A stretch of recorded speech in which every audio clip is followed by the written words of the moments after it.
Hello students, YouTube के channel management with DP Singh में आप सभी का स्वागत है।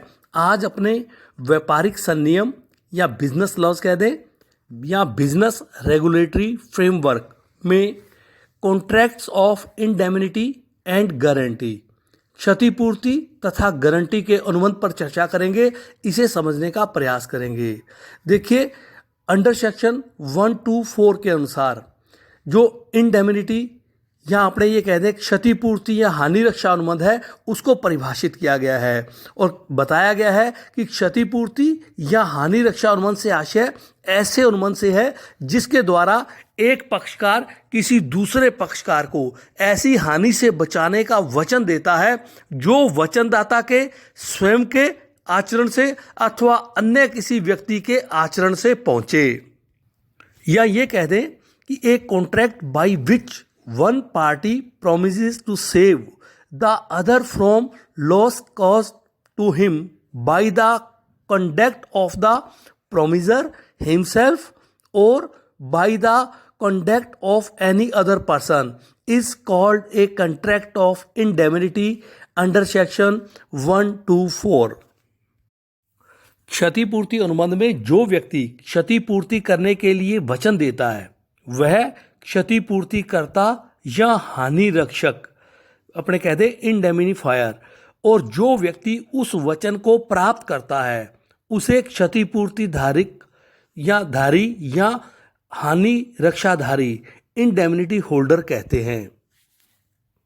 यहाँ स्टूडेंट हमें यह भी समझना होगा कि ये जो परिभाषा है ये उन अनुबंधों को हानि रक्षा अनुबंध नहीं मानती जिसमें दूसरे पक्षकार को उन घटनाओं दुर्घटनाओं से हुई कोई क्षति की पूर्ति का वचन दिया गया है या जो वचनदाता या किसी अन्य व्यक्ति के आचरण से उत्पन्न नहीं होती। दूसरे शब्दों में ये कह दे कि उन अनुबंधों को हानि रक्षा अनुबंध की श्रेणी में नहीं मानती जिसमें गैर मानवीय घटनाओं या स्रोतों या प्राकृतिक कारणों जैसे अग्नि, जल, वर्षा, भूकंप, तूफान आदि से उत्पन्न हानियों से रक्षा का वचन दिया गया है। स्टूडेंट, यहाँ ये भी समझना आवश्यक है कि बीमा के अनुबंध क्षतिपूर्ति अनुबंधों की श्रेणी में नहीं आते, क्योंकि इसमें बीमाकर्ता तथा अन्य पक्षकारों के साथ साथ अन्य गैर मानवीय कारणों एवं प्राकृतिक घटनाओं के कारण उत्पन्न होने वाली क्षतियों की पूर्ति का भी वचन दिया जाता है। अतः बीमा के अनुबंधों को इसमें शामिल न कर संयोगिक अनुबंधों की श्रेणी में रखा जाता है या कंटीजेंट कॉन्ट्रैक्ट के अंतर्गत उसको शामिल किया जाता है। आइए स्टूडेंट्स, हानि रक्षाधारी या हम ये कह दें इंडेमनिटी होल्डर के अधिकार क्या है, राइट्स क्या है, अथवा हम ये कह दें लायबिलिटीज ऑफ इंडेमिनिफायर जो हानि रक्षा का वचन देता है, हानि रक्षक है, उसके दायित्व क्या है। मतलब इंडेमिनिफायर के तो लायबिलिटीज हो जाएंगी और राइट्स किसी हो जाएंगे इंडेमनिटी होल्डर के। क्या है, इस अधिनियम के अंतर्गत हानि रक्षाधारी को कुछ अधिकार प्रदान किए गए हैं, जैसे क्षति की पूर्ति करवाना, क्लेम फॉर डैमेजेस। तो हानि रक्षाधारी वो समस्त क्षति की राशि प्राप्त करने का अधिकारी है जो विवाद के समय चुकाने को उसको बाध्य होना पड़ा। इसी प्रकार व्ययों की वसूली, रिकवरी ऑफ कॉस्ट, जो उसने व्यय किए इसके संबंध में उसको भी प्राप्त करने का अधिकारी है, या उसके द्वारा किसी समझौते के लिए चुकाई गई कोई राशि है तो उसको भी प्राप्त करने का वो अधिकारी रहेगा, और जो इंडेमनिफायर है वो उसको देने के लिए लायबल रहेगा। आइए students, next contracts of guarantee पर चर्चा करते हैं, इसे समझने का प्रयास करते हैं। अंडर सेक्शन 126 के अनुसार गारंटी अनुबंध किसी तृतीय पक्षकार द्वारा त्रुटि या भूल करने की दशा में उसके वचन का पालन करने या उसके दायित्व का निर्वहन करने का अनुबंध है। या ये कह दें, a contract of guarantee is a contract to perform the promise और discharge the liability of a third person in case of his default under section 126। या इस प्रकार कह दे कि गारंटी अनुबंध से आशय किसी भी ऐसे अनुबंध से है जिसमें एक व्यक्ति दूसरे व्यक्ति को किसी तीसरे व्यक्ति द्वारा भूल या त्रुटि करने की दशा में उसके दायित्व अथवा वचन को पूरा करने का वचन देता है।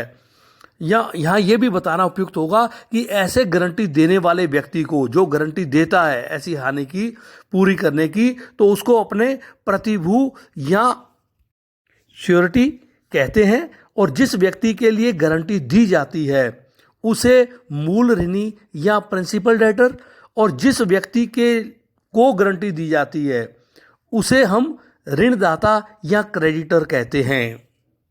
यहाँ स्टूडेंट ये भी स्पष्ट कर दें कि पक्षकारों के जो नाम है, जैसे अभी मैंने बताया, श्योरिटी, प्रिंसिपल डेटर और क्रेडिटर, चाहे किसी भी प्रकार के गारंटी अनुबंधों में अपने कोई अनुबंध करें, उनमें नाम इनके सेम रहते हैं, चाहे वह धन भुगतान की गारंटी हो या किसी अनुबंध को पूरा करने की गारंटी हो अथवा किसी कर्मचारी के आचरण की गारंटी का अनुबंध हो। स्टूडेंट्स, हमें यहाँ ये समझ लेना चाहिए कि गारंटी अनुबंध में 3 पक्षकार होते हैं, 3 पार्टीज पर ये बेस्ड है, जिसमें एक कह दें या 3 पक्षीय अनुबंध है। तो इसमें 3 पक्षकार कौन कौन से हैं? एक तो मैंने आपको पहले बताया मूल ऋणी होता है, जिसको अपने प्रिंसिपल डेटर कहा, दूसरा ऋणदाता जिसे अपने क्रेडिटर बोला, और थर्ड प्रतिभू के नाम से जिसको अपने श्योरिटी कहा के नाम से जाना गया। तो मूल ऋणी वह ऋण प्राप्त करता है, अपने यहाँ कहते हैं जो प्रिंसिपल डेटर है वो क्या करता है? ऋण प्राप्त करता है। जो क्रेडिटर है वो ऋण देता है, और जो हम कहते हैं श्योरिटी या प्रतिभू कहते हैं वो ऋण के भुगतान की गारंटी देता है। यदि गारंटी अनुबंध में किसी व्यक्ति के आचरण की गारंटी दी जाती है तो उस व्यक्ति को भी मूल ऋणी या अपने कह दें प्रिंसिपल डेटर के नाम से जाना जाएगा। साथ साथ ये भी समझें कि इसमें 3 अनुबंध होते हैं, जैसे ऋणदाता और मूल ऋणी, या हम ये कह दें कि ऋणदाता क्रेडिटर और जो प्रिंसिपल डेटर है इसके बीच में होता है, ऋणदाता और प्रतिभू के बीच में, या हम ये कह दें ऋणदाता क्रेडिटर और श्योरिटी के बीच में।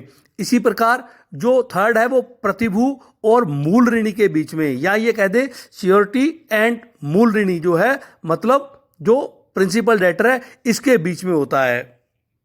यहां यह भी समझ लें कि जो ऋणदाता और प्रतिभू के बीच में अनुबंध है या प्रतिभू और मूल ऋणी के बीच में अनुबंध है, ये तो स्पष्ट होते हैं, लेकिन जो थर्ड है प्रतिभू और मूल ऋणी, या ये कह दे श्योरिटी एंड जो प्रिंसिपल डेटर है, इसके बीच में जो अनुबंध होता है वो गर्भित होता है, परिस्थितियों के कारण से होता है, उत्पन्न होता है। यहां स्टूडेंट ये भी समझना चाहिए कि नेचर ऑफ श्योरिटी, लायबिलिटी क्या होती है, या प्रतिभू के जो दायित्व हैं उसकी प्रकृति क्या है, कि अनुबंध के जो प्रतिभू का दायित्व होता है वो अनुबंध से ही उत्पन्न होता है, और अनुबंध लिखित या मौखिक या गर्भित हो सकता है। इसके अतिरिक्त गारंटी अनुबंध में प्रतिभू तभी दायित्व ठहराया उसका उत्पन्न होता है या उसको ठहराया जा सकता है जब अनुबंध की सभी शर्तों को स्पष्ट और निश्चित किया गया हो, अथवा या ये कहते हैं जिन कार्यों और वचनों के लिए गारंटी नहीं दी गई उसके लिए प्रतिभू को या श्योरिटी को उत्तरदायी नहीं ठहराया जा सकता। इसी प्रकार जो प्रतिभू का दायित्व है वो समपार्श्विक या हम कहते हैं संयोगिक या कह दें कॉन्टिजेंट होता है, अर्थात वह प्राथमिक रूप से अनुबंध के लिए उत्तरदायी नहीं होता। प्रतिभू का तो दायित्व तभी उत्पन्न होता है जब मूल ऋणी जो है, जो अपने प्रिंसिपल डेटर का था, वो अपने वचन को पालन करने में असमर्थ रहता है या मना कर देता है। आइए स्टूडेंट्स, क्लासिफिकेशन ऑफ गारंटी को समझते हैं कि गारंटी का वर्गीकरण कैसे किया जा सकता है। एक तो आता है on the basis of purpose, उद्देश्यों के आधार पर। तो ऋण के भुगतान के लिए अपने ये कह दें कि ये जो इसका आधार होता है वो ऋण के भुगतान के लिए हो सकता है, मूल्य के भुगतान के लिए हो सकता है, या उत्पाद की गुणवत्ता या अपने कहते हैं निष्पादन की क्षमता के लिए इसका ये हो सकता है, अनुबंध के निष्पादन के लिए हो सकता है, विश्वसनीयता की गारंटी के लिए हो सकता है। सेकंड जो आता है वो आता है प्रकृति या सौदों की संख्या के आधार पर। जैसे अपने कह दें ये 2 प्रकार का है गारंटी अनुबंध की, इसमें विशिष्ट गारंटी कह दें और चालू गारंटी कह दें। विशिष्ट गारंटी हम कहते हैं स्पेसिफिक गारंटी, और चालू गारंटी को अपने कहते हैं कंटिन्यूइंग गारंटी। तो क्या है, इन दोनों को समझते हैं, इनमें अंतर भी क्या है और संबंध क्या है। विशिष्ट गारंटी किसी विशिष्ट व्यवहार के या सौदे के संबंध में दी जाती है, जबकि चालू गारंटी है जो सौदों और व्यवहारों की एक श्रृंखला तक विस्तृत होती है। विशिष्ट गारंटी केवल एक ही व्यवहार होता है, जबकि चालू गारंटी में एक ही गारंटी अनुबंध के अंतर्गत व्यवहारों की एक श्रृंखला चलती है, या दूसरे शब्दों में इसमें अनेक व्यवहारों की गारंटी होती है।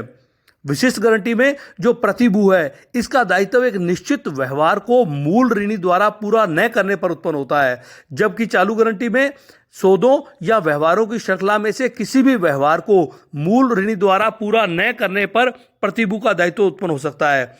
विशिष्ट गारंटी का खंडन संभव नहीं है, लेकिन चालू गारंटी का खंडन संभव है। जो विशिष्ट गारंटी है, एक निश्चित व्यवहार को पूरा करने के साथ ही गारंटी अनुबंध का अंत हो जाता है, जबकि चालू गारंटी का अंत प्रतिभू द्वारा सूचना देने, उसकी मृत्यु होने या अनुबंध में प्रतिभू की सहमति के बिना परिवर्तन करने जैसे कारणों से ही हो सकता है। तो स्टूडेंट्स, ये था contracts of indemnity and guarantee, जिस पर अपने चर्चा की, इसको समझने का प्रयास किया। धन्यवाद।